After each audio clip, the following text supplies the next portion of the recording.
Rival gangs waging war on the streets outside of Selma. Tonight, WSFA 12 News goes behind the shootings. I'm Mark Bullock. Valerie has the night off. We are learning more about the motive behind this recent violence and the killings. And we're talking to authorities and residents who are now searching for an end to the brutality. The special report, new at 10 tonight, from our Lindsay Rogers. Across the Alabama River, just outside Selma city limits, mounting gang warfare is wreaking havoc on the community. Retaliation is feeding the feud between gangs from the Selmont area and the former Craig Air Force Base. Dallas County District Attorney Michael Jackson says it all started with a deadly shooting at the old base. There was a murder a few months ago which has remained unsolved, and that's caused some escalating tensions between these gangs. A drive-by last week on Highway 80 added fuel to the fire. These 4 men have been indicted in the case, accused of shooting into another car, killing 1 man and injuring 2 others inside. The DA says it was payback for a shooting earlier this month that injured the son of one of the suspects, Kevin Johnson Sr. Tensions between the 2 groups have grown so high that officials say whenever they see each other on the streets, brutal beatings and shootings are happening, putting themselves and innocent people in harm's way. Residents are calling for local leaders to step up and the community to unite to combat the violence. There is a way, and the way is working together. Commissioners, mayors. If we can get some of that, sister, you'll see a change. But until that happens, we're in trouble. There's going to be a major crackdown on those areas. We're going to run these gangsters up out of town. A growing effort to put an end to the bloodshed. In Dallas County, Lindsay Rogers, WSFA 12 News. Now, as you've heard, a number of arrests have already been made. We've reported them here on WSFA 12 News. But Dallas County's Violent Crime Task Force, made up of local, state, and federal agencies, say they do expect to arrest more. Tonight, we're getting an inside look at how Dallas County authorities are working to tackle gang violence. The war between 2 neighborhood groups is having dangerous and deadly consequences. The 12 News defenders first brought attention to the problem last week. New tonight, reporter Lindsay Rogers reveals the massive effort underway to get the players off the streets. Rapping with a bevy of semi-automatic weapons and boldly posting it to YouTube. You're looking at small chunks of a more than 4-minute-long video of a Tipton gang operating in Selmont, a neighborhood outside of Selma city limits. Dallas County investigators say the unsettling footage shows exactly what they're up against. We're in the process of identifying some of these people, some of the main players in this. Captain Mike Grantham with the Dallas County Sheriff's Office says the feud between neighborhood groups from Selmont and the former Craig Air Force Base has led to a number of violent incidents, including fatal shootings in recent weeks, much of it fueled by retaliation. What we have, our main objective and the things that we're fighting here are what we call neighborhood cliques, neighborhood gangs. It's a lot of wannabes, which are dangerous. I'm not downplaying them at all, but they're dangerous. They're just as dangerous, and in some cases more dangerous, because they're trying to make a name for themselves. The community caught in the middle of it all. If they could patrol more, they can get a better hold on the problem now.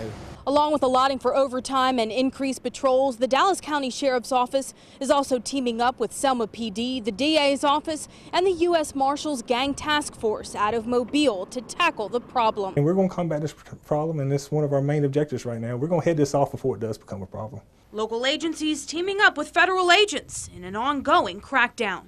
In Dallas County, Lindsay Rogers, WSFA 12 News. A community fed up with escalating gang violence finally seeing some results. Tonight, an inside look at the efforts by police to combat the problem in and around Selma as officers targeted a problem area as part of an ongoing operation to make the streets safer. Reporter Lindsay Rogers was there and has the story.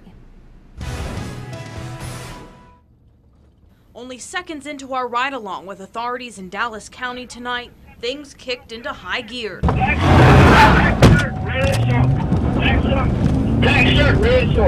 In no time, agents had a man in custody they identified as an assault suspect. He was one of 5 arrested during tonight's raid by the Violent Crimes Task Force at the former Craig Air Force Base outside of Selma. Drugs were found as well as bullet holes in homes. Evidence of the violence residents have been caught up in in the feud between neighborhood gangs from the old base and the Selmont area.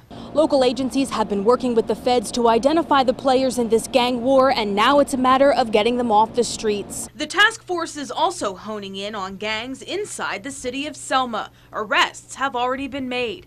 Dallas County District Attorney Michael Jackson says he even received reports of a gang fight breaking out inside the Selma Mall today. You should be able to walk the streets without having to worry about being shot at. You hear all this gunfire all the time. People are fed up, and I'm fed up. Some residents thanked police for working to get a handle on things. Every time I look around, they shooting up through him. Last night they shot through him. My grandkid had to get on the floor. There's going to be an ongoing operation to make sure the lag gangster is off the streets. A massive crackdown that's just getting started. In Dallas County, Lindsay Rogers, WSFA 12 News.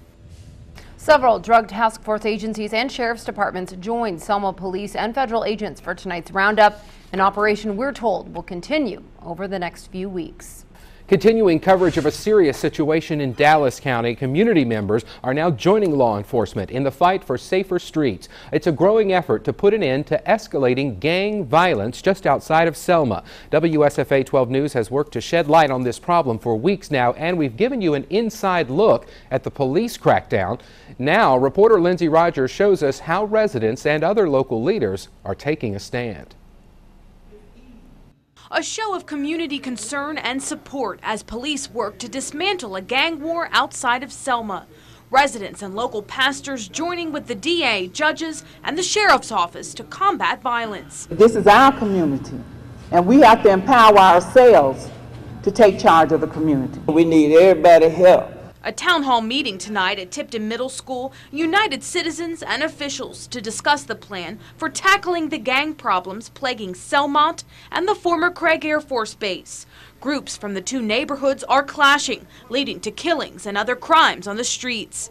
It has the whole area taking action. We cannot write off our young people. They're reaching out to us as community leaders, as pastors, to help them and guide them. School starts Monday in Dallas County, and the superintendent says security has been increased here at Tipton Middle and at Southside High, both located in the heart of the gang feud. We provided some metal detectors, and we got extra staff on hands.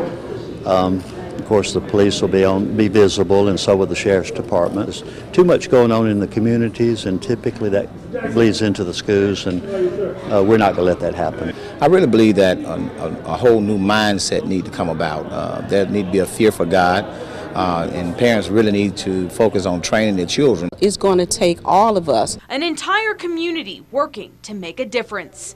In Dallas County, Lindsay Rogers, WSFA 12 News.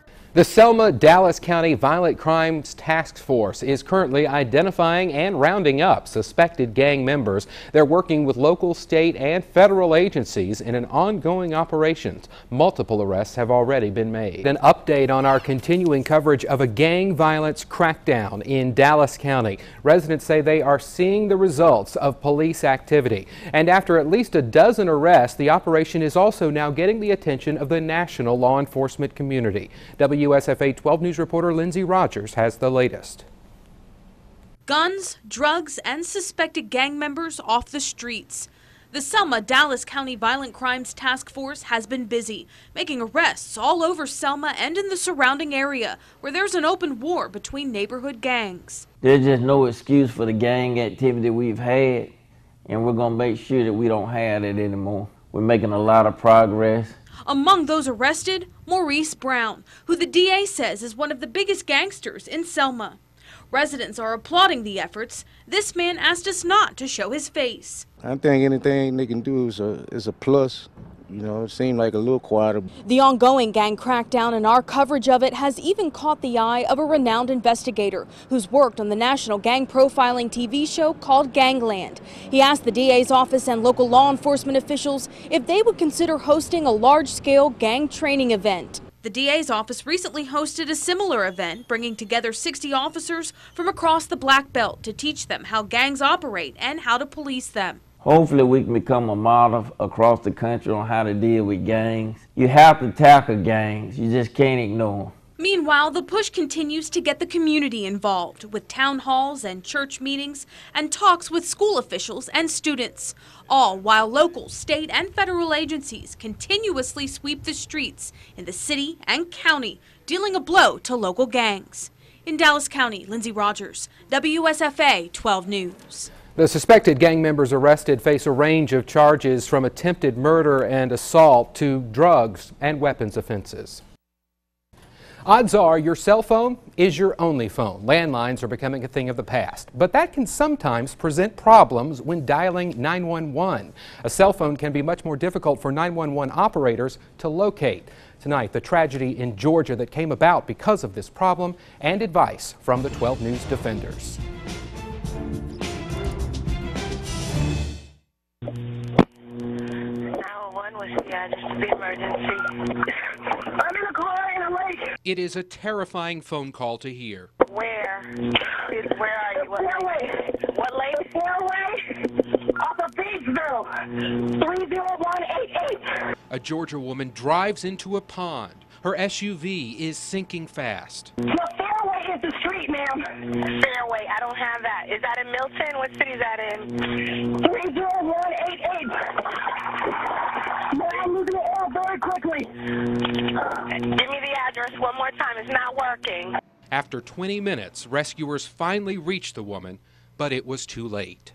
This horrible story played out near Atlanta. So what went wrong? Well, the woman's cell phone call originated in Cherokee County, but a cell phone tower routed it to the 911 center in neighboring Fulton County. And operators there didn't realize the emergency was happening a county away. Of course, when it's mobile, we have no direct line connection. We can't tell where it's at. Montgomery's 911 director, Larry Fisher, says calls come in from other counties all the time. Operators usually just transfer them with a push of a button. It takes less than a second. But if for some reason there's confusion, like in Georgia, locating a cell phone can take precious time. When a cell phone calls in, we get a tower position on that phone. If we stay on the line with them long enough, we can actually bid and get additional positions. Those additional positions come from cell towers and satellites, which eventually can help triangulate a cell phone's general location. But there's another variable, whether the caller is inside a building or outdoors. When you make a cell phone call outside, your phone's GPS chip can connect to satellites in space. But when you're inside a home, it's harder for the satellites to see you. Therefore, to a 911 operator, you could be here, or here, or here. When you take a position on a wireless phone and they're inside a building, you will actually get an area that's quite large. In close quarters, like apartment complexes, that could mean first responders are forced to knock on door after door before finding the emergency. Some have asked, isn't there an app for that? The answer is no, because of the way the system works. 911 extracts or pulls location data from your cell phone. Your phone cannot send or push data to 911.